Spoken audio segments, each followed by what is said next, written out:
Edwin Wells with Virginia Beach Wing Chun. Since it's Memorial Day weekend as we're recording this, we wanted to give a shout out and a thank you to all the military servicemen and women, whether you're active, retired, or in the reserves. We thank you for your contributions and your sacrifices to your country. Thank you for joining us on this week's video as we talk about how to pull off the lopsao. Last week, Sifu Will talked amazingly about how to use the gunso to go backwards and the tansa to go forwards. If you haven't seen that video, hit it right here and check it out. Okay, so let's talk about the lopsao. Lopsao literally means pulling hand. And it's this pulling action, again, with the elbow as you kind of chop first and then grab at the end to do the pull. Okay, this comes from, again, from the second and third sections of the form with the double extension, the drop, the snapping. Again, it's all these pulling motions with the elbow. Now there's two ways you can do the lopsao. Okay, I'm going to show on my really bad stick figure drawing here. I'm doing better for my kung fu than I am for my drawing. So what we're going to be talking about is we're going to be talking about the purple hand, or the back hand, as it's kind of displayed from the top down here. So there's two ways that I classify it. There's an in to kind of out pull, which in this case would be the red, where it's going from across his center line inside to out. So this sort of lopsao, any kind of lopsao where you're doing this action. And then there is the out to in lopsao, more specifically from this part of the form where you're pulling this arm back in, where in this case it's this blue line here, where again it's coming from outside of this center line in reference to the purple hand, pulling in, so this way, as you're kind of pulling and dropping it down this way. These are both lopsaos because they're both pulling actions, and each have different follow-ups and their different purposes. The main purpose is really to pull a person just off balance, that they're trying to like catch themselves. So we don't want them to fall on us as we pull them. We want them to be caught in that halfway of like, oh crap, so that way they can't catch themselves. That gives us the opportunity to go forth and attack back on them. So if you have an aggressor or something, and their hands are up like, I just want to fight you, and they're like, oh god, no, stop. That's what I want to do. I want to catch him and I want to pull him to me and have him caught in this kind of like half state here where it's hard for him to hold himself up, all right? Because he's not going to be thinking about trying to come forward to me when he's already trying to catch himself. So I don't want to pull him so hard that he's on me, all right, because that's uncomfortable, all right? But I want him here so that I have enough to use from his fighting back, because people aren't just going to let you pull them with just, go straight. That's not normal reaction. That's a trained reaction. All right, normal reaction is he's here and he jerks. Yeah, it kind of jerks this way. All right, but what I want to do is when he fights back and he kind of pulls me, I want to go forward. So this is directly from that second section of the form. When we're here, we're like this. I go pull and I come forward again. All right, boom, this way. But it's this pull action. All right. And even if he's got a little bit looser arm, all right, and he lets me go straight, all right, I still don't want to pull him on me, all right? I just want to pull it enough here. Now, if you get someone who's soft like this and they will pull you, you got to use your step to pull him a little bit, okay? Because that's how it keeps me off of him, all right? So I use my step to do this, and I can use my step and my footwork to come forward, all right? Or I can use it this way and come forward that way.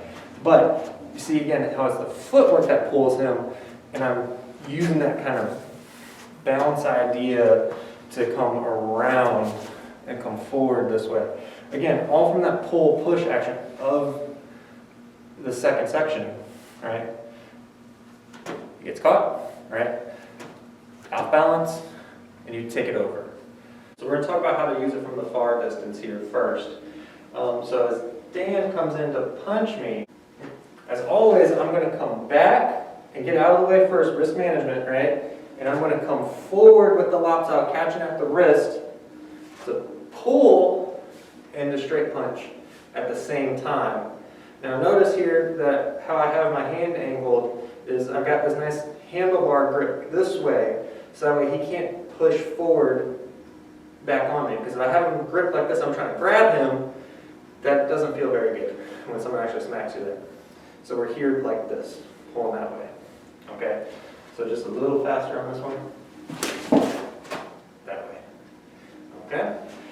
Now, like I said before, right, we could do it from this in to out motion, or we can do from this out to in motion. So the out to in motion looks like this. So as he punches, right, I come more of a 1-2 action. I go 1-2. All right. It also works inside too as he punches, and I come forward this way. All right. Again, using it from the form idea, this pull push action here. Okay. You can also use this for the 2 punches. Again, I can use this as a setup, like we talked about before with the pox out and the gun style. So as he punches, right, again, I always make sure I have my space set up. Right now I'm setting him up so he has to only punch this way, because he really can't come around and hook this way. He's just going to hit into my pox out. So, and he's not going to punch underneath, because people don't generally go under and tie themselves up this way. So the easiest path for him to come is over his other arm to come at me this way. So this makes it super easy. All I have to do is go sideways as he punches, and then lops out forward, and we do the same thing again. Okay. So very versatile, very common thing that happens in an open space. This also happens in the closed space too, a lot of times in the chisao. And so this will be a lot of times you'll get something like this in the chisao, where his 2 hands will be on your 1 hand. Okay? So if I want to pull him and I want to lops out, right? I want to use his 1 arm over here to slide this other arm and catch it and rake it off of myself, opening him up for me to come down this way. Okay? Now, the common thing that I see a lot of times in my students or people who practice a lot is they will do this, and you'll hear this clap. That's a pock. You're trying to push and grab. That's not lock. Okay? You want to have a firm wusao, and you want to use this knife edge just to chop down. So as you can hear it, there's not that clapping motion. You want this as you come down that way. Again, this is a 1-2 motion. You don't want this at the same time. You want 1, 2. 1, 2. Okay? And the reason for that is because if I do it at the same time and they both finish at the same time and he punches with the other hand, I've got nothing. Okay? So what I want to do is make it more of a 1-2. So as he chops, right, and as he goes to attack back, I can use this as my cover again. And then guess what? I have another lapsa, right? All I got to do is just take this hand and turn it into that wusao, and now pull it down. I got both of his hands down. Okay? Same thing, nice and easy, right? So if he comes and he does this, or again, right? I just do the same thing, right? Okay? So that's lops out in the chisao kind of setting, right? That's if he lets me pull them all the way down. Sometimes I won't let you pull them all the way down. So if we're here, right, and I do this, right, he's going to turn this half bongs up, and you kind of get into this back and forth lops out drill. Very common, that happens all the time, which is okay. Because once I'm here, right, we can go back to the other video where I just use pox out. I go, boom, pull, and there we go. Okay? All right, so I would just be boom, and pull, and then I punch. And that would be my follow-up for that. All right? Now, sometimes what will happen will be if, let's say, so if you lops out, all right? Sometimes what will happen is You get in this scenario here. So this time he's going to do the lops out. All right, but he's not going to do the normal lops out where you would use this hand to pull this other hand down, because this hand doesn't provide that much cover for my other hand over here. So what he's going to do is use his bong sao to do the lops out in a little bit more of a bigger fashion, so he can cover this side over here. So as he does, right, boom, right, so we come back up, all right, so, right, as he pulls. All right, so you can see how that covers this other side here as he goes into this 1-2 action there, right?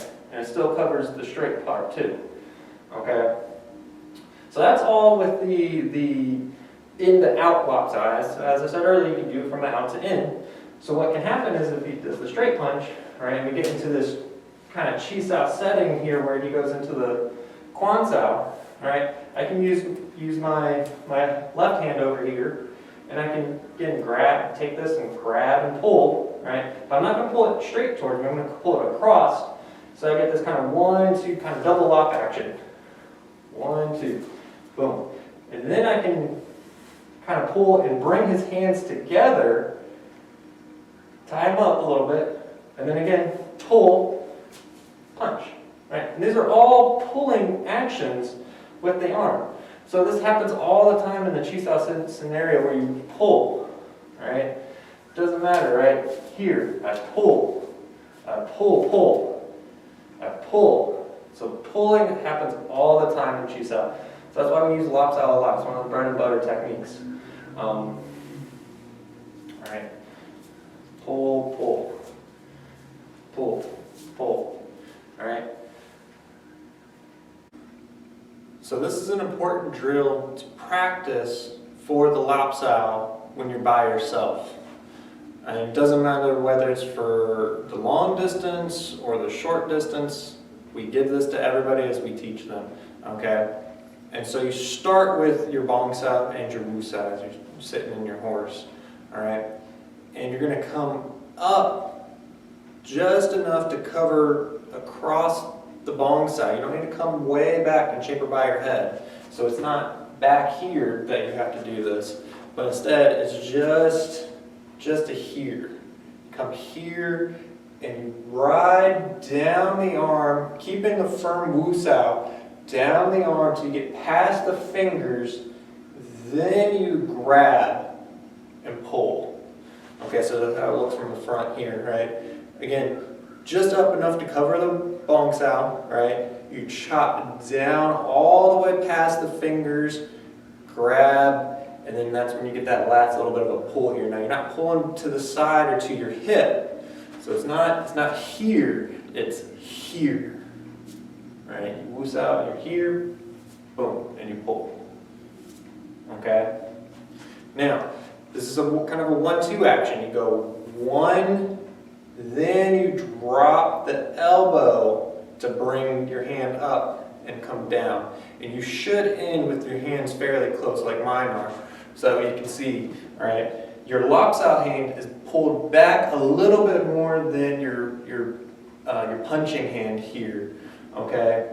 So it's not fully extended, all right? It's not on yourself, but it's not fully extended, right? So you're here.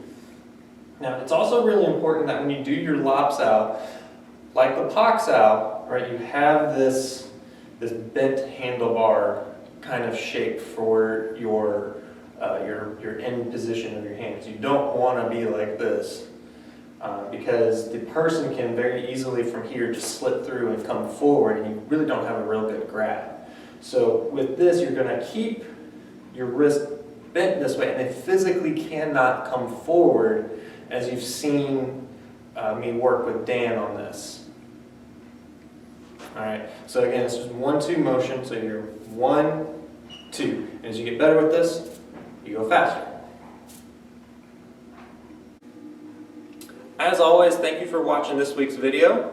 If you enjoyed it, please like and share it, and subscribe to our page for future videos each week. Join us next week as Sifa Will talks about the bounce power and how it's used in Wing Chun movement. And be sure to check out our webpage at vbwingchun.com.